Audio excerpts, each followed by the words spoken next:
Rendez-vous culturel du vendredi, l'œil de Fanny. Elle nous parle ce soir de la littérature antillaise érotique, des ouvrages qui rencontrent de plus en plus de succès.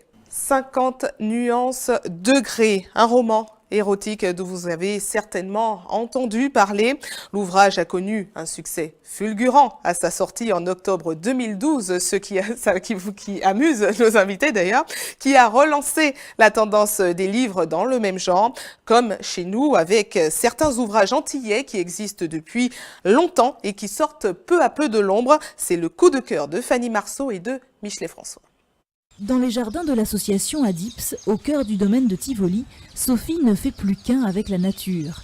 Écrire avec le chant des oiseaux, il lui faut au moins ça pour trouver le ton juste, celui qui, dans son livre, racontera une histoire d'amour dans ses détails les plus intimes. Je trouve que l'érotisme, c'est une manifestation tendue de l'amour éros, donc en fait de l'amour entre deux êtres.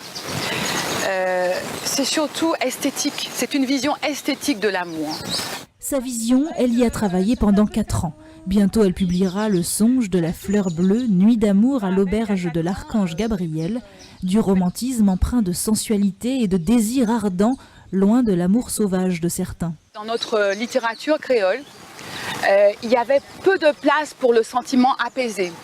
L'érotisme est toujours venu comme une bulle d'oxygène dans un fait sociétal très, très difficile ou bien dans le détour d'un champ de canne.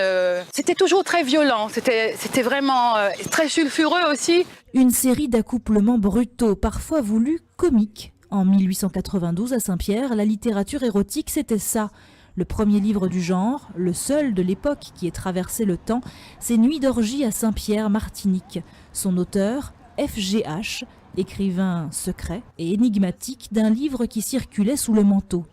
La plupart des grands auteurs français, comme vous le savez, ont publié sous des pseudonymes des poèmes, des contes ou des romans coquins, voire érotiques. Donc c'est quelque chose de très connu. Simplement, un auteur à l'époque avait du mal à mettre son nom sur un tel ouvrage, ce qui est peut-être un peu encore parfois le cas aujourd'hui. Ainsi, Pira du Calion publie L'amour à la créole sous un nom d'emprunt. Ouvrage anonyme mais contemporain qui, comme son prédécesseur il y a plus d'un siècle, met à l'honneur la sensualité de notre langue régionale. En matière d'érotisme, la langue créole ne saurait être absente. On ne peut être martiniquais véritablement en occultant la langue créole. Et si la langue créole est dans toutes les sphères de notre vie, pourquoi pas dans l'érotisme et dans l'amour ? Au-delà de la langue créole, c'est toute notre culture qui peut être empreinte d'érotisme. Dans son dernier ouvrage, sobrement baptisé « De l'eau coucoune », Laurette Mascami a mêlé du sexe pur et dur à nos histoires de Soukounian et autres contes traditionnels. Puisqu'elle réside à Paris, elle a désigné l'un de ses lecteurs les plus assidus pour parler d'elle. Laurette a décidé de travailler sur cet ouvrage déjà pour remettre au goût du jour le conte créole. Elle trouvait qu'effectivement l'imaginaire collectif antillais était quelque peu abandonné. On a effectivement très peu d'ouvrages qui sortent sur cette thématique-là depuis quelques années. Et elle s'est dit, quel peut être le vecteur pour pouvoir ramener les gens à la lecture du conte créole ? Et en regardant un peu ce qui s'était fait les années précédentes, notamment avec la sortie de 50 nuances de gris, elle s'est dit, bon ben voilà, c'est la bonne aubaine, on va utiliser le sexe comme vecteur principal. Car l'exemple est bien là. 50 nuances de grès et son succès commercial.